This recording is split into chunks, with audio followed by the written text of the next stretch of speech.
अस्सलाम वालेकुम viewers, this is Ubaid रेल्डर। आज की वीडियो काफी इंटरेस्टिंग होने जा रही है। हमें डिफरेंट प्लेटफॉर्म पे एक टॉपिक देखने सुनने को मिलता है कि हमें प्रॉपर्टी ओन नहीं करनी चाहिए और वही जो पैसे हैं हमें किसी बिजनेस में लगाने चाहिए। आज हम इस चीज को स्टैटिस्टिकली और ग्राउंड रियलिटी से देखने की कोशिश करेंगे। सो अगर आप मेरे चैनल पे नए हैं तो चैनल को सब्सक्राइब कर लें। सबसे पहले हमें एक रेशो अंडरस्टैंड करने की जरूरत है। रेशो है रेंट टू प्राइस रेशो।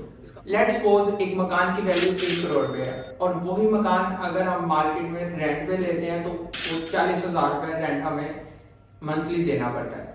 इसको ईयरली रेंट अगर कैलकुलेट करें 40,000 इंटू 12 तो हमें 4,80,000 रुपए जो है वो ईयरली पे करना पड़ेगा। वो ये सारा डाटा इस फॉर्मूले में इंसर्ट करें तो इसकी परसेंटेज कुछ यूं निकलती है 4.8%, जबकि हमें थंब रूल ये कहता है कि अगर ये परसेंटेज 1% से लो है तब ही आपको रेंट पर रहना चाहिए और वो पैसा कहीं और यूज करना चाहिए।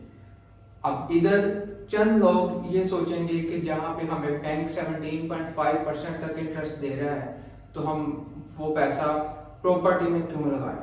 टेक्निकली होता क्या है कि चंद लोग ही उस बैंक बैलेंस को मेंटेन कर पाते हैं, काफी लोग उस पैसे को यूज कर बैठते हैं और वो उनकी लमसम अमाउंट कहीं ना कहीं टाइम बाय टाइम यूज होती रहती है और वो जीरो हो जाते हैं।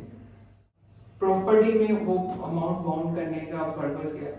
अब वही अमाउंट अगर हम प्रॉपर्टी में बाउंड करते हैं तो आज की डेट में अगर एक प्रॉपर्टी की वैल्यू 1 करोड़ है तो हो सकता है वो आने वाले 5 साल में 2 करोड़ भी हो जाए, क्योंकि काफी जगह पे आपने भी देखा होगा, मैंने भी देखा है, प्रॉपर्टी हमने 100 टाइम इंक्रीज होते देखी है। एक्सेप्शनल केस जो इस वक्त पाकिस्तान प्रॉपर्टी में स्लम्प आया हुआ है, इसे एक्सेप्शनल हम बात करें, वो वैल्यू जो है आपके टाइम बाय टाइम इंक्रीज करती जाती है और एक तो आप अपने मकान के मालिक होते हैं, आप वेल्दी फील करते हैं, आपका एक एसेट होता है। ये चीज हमें अंडरस्टैंड करने की जरूरत है। एक और केस है जिसमें आप रेंट पे रह सकते हैं। लेट्स सपोज एक फार्म हाउस है जिसकी वैल्यू की बात करें तो वो 5 करोड़ रुपए है, बट उसके ओनर्स ये कहते हैं कि आप हमें जस्ट 30,000 रेंट पे कर दीजिएगा, हमारा फार्म हाउस भी मेंटेन हो जाएगा। अब इस डेटा को अगर हम उस फॉर्मूला में स्टार्ट करते हैं तो आप देखें ये बिलो 1% है। इस केस में आप रेंट पर रह सकते हैं। यहाँ पे आपकी जॉब या बिजनेस ऐसा है कि आपको मल्टीपल सिटीज ट्रैवल करना पड़ता है तो आप, क्योंकि property day by day cell purchase करना काफी डिफिकल्ट होता है, तो आप रेंट पर रह सकते हैं। एक और एग्जांपल मेरे जहन में आ गई।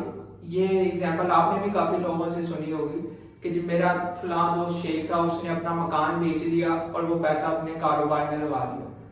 अब यहाँ पे हमें अंडरस्टैंड करने की ये जरूरत है, हो सकता है वो शेख को कारोबार करना आता हो, उसने तो मकान बेच के अपना बिजनेस चला लिया।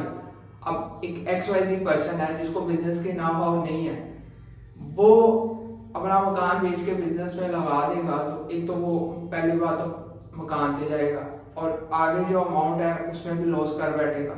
सो आई होप मैं जो बात आपको समझाना चाह रहा हूँ आपके तक मेरा मैसेज कन्वे हो गया होगा। अगर आपको वीडियो अच्छी लगी हो तो वीडियो को लाइक करिएगा, मेरे चैनल को सब्सक्राइब करिएगा।